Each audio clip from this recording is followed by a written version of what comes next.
السلام عليكم ورحمة الله وبركاته.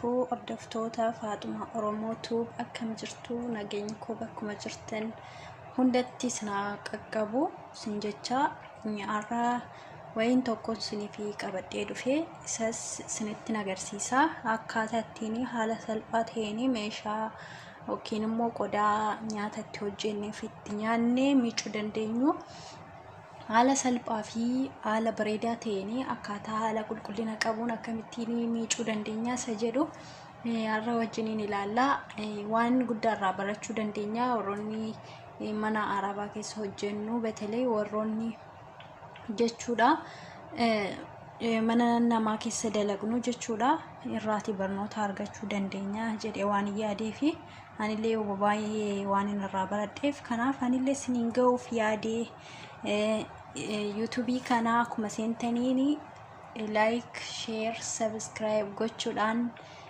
YouTube konaaf guddisaa sin jecha arra akkaatattiin miicinu sinitti agarsiisa keessumaatu akkaatattii maashina fayyadamnu sinitti agarsiisa ina duukaa bu'aa sin jedha kuni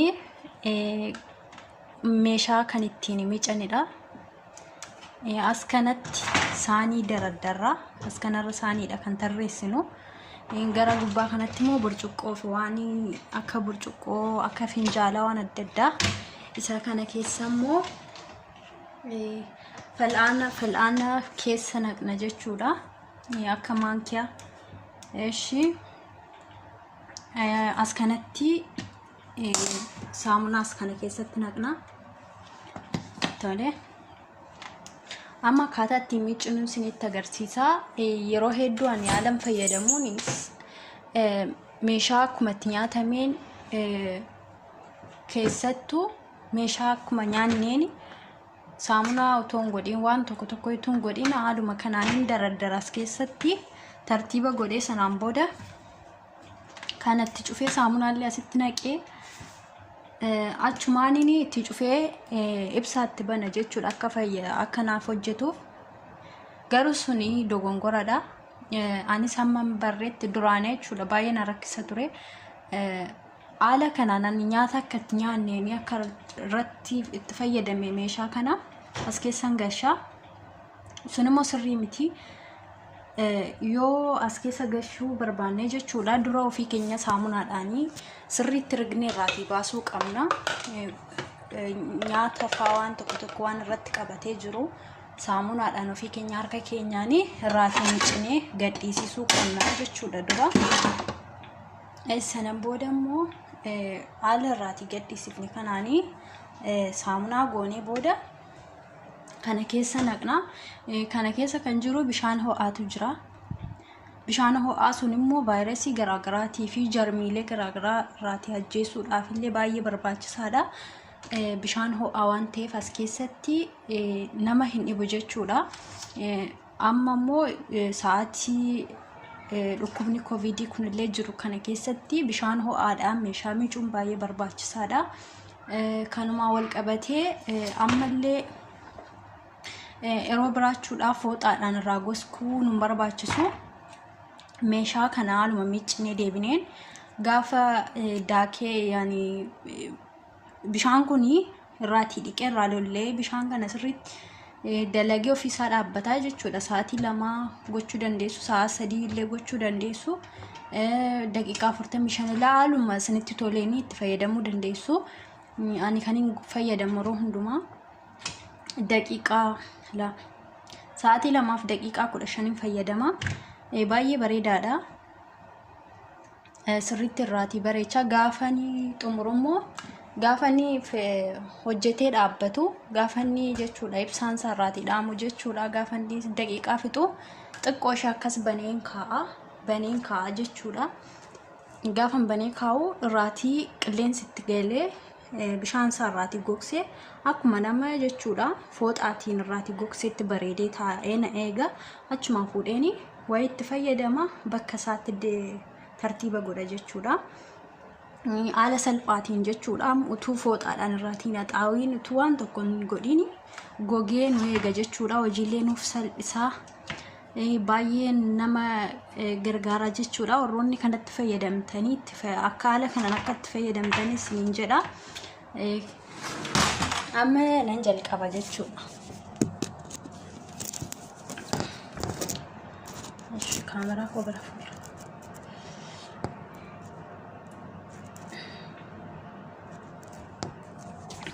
jechuudha.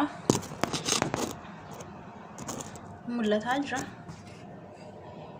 Laakiin mul'ata. Waanuma fedheef namni caammaa yoonni mul'ates mul'ata jedhee abdiin qaba.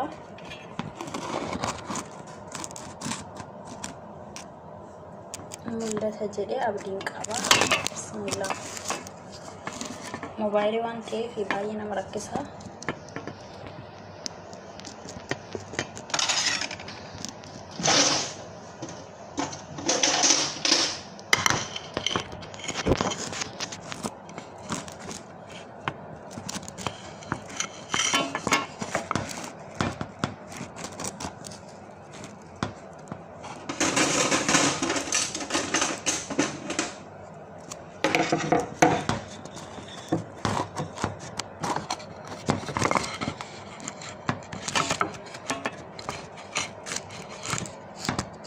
Hordofaan siin jedha.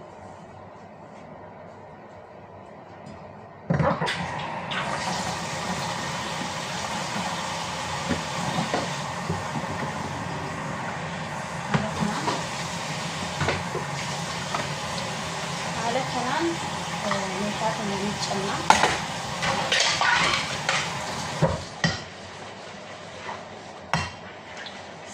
Saarraatti dhiquun barbaachisu jechuudha. Achi keessatti irraa qulqullaa'aa waan ta'eef haala kanaan qofa saamunaa sirriitti dibnee irraatii soofnaa jechuudha.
Kanaan irraati miicine yoo nyaata waan adda addaa irratti hafee jiraate akki ruuzaa fa'aa waan adda addaa kana jechuudha. Nyaanni itti qabatee yoo jiraate irraati miicuun barbaachisaadha. Maaliif achi keessatti tubboo waan qabuuf achi keessa galee booda balleessuu waan danda'uuf tabalaashessuu danda'a waan ta'eef jechuudha.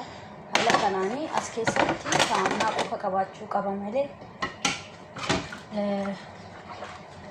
haala kana nyaanni waan adda addaa qaama saanii kanarra achi keessatti harca'ee booda akka inni meeshaa kanarra jechuudha maashinicha irra rakkoo hin geessifnaaf jechuudha.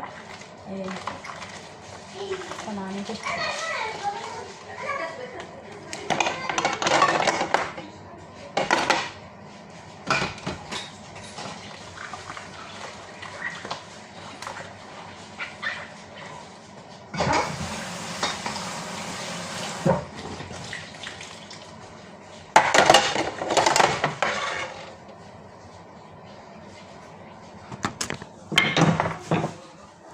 haala kanaan keessa naqna jechuudha.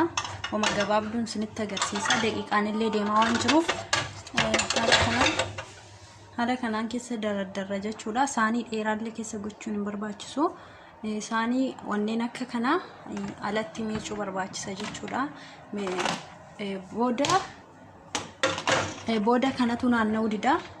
Kun naannoo taanaan immoo bishaan waliin siif hin ga'u. Haala kanaanii yoo booda kana dheeraa ta'e naanna'u jechuudha. Kanaaf waan gurguddaa dheeraa keessa galchuun hin barbaachisu jechuudha. Haala kanaan isinitti agarsiisa. Galatoomaa na hordofuu keessaniif baay'een sin jaalladha, baay'een sin kabaja. YouTube channel kana naaf guddisaa galatoomaa sin jedha. Waan tokko haaluma kanaan qabadhee isiniif dhiyaadha inshallah.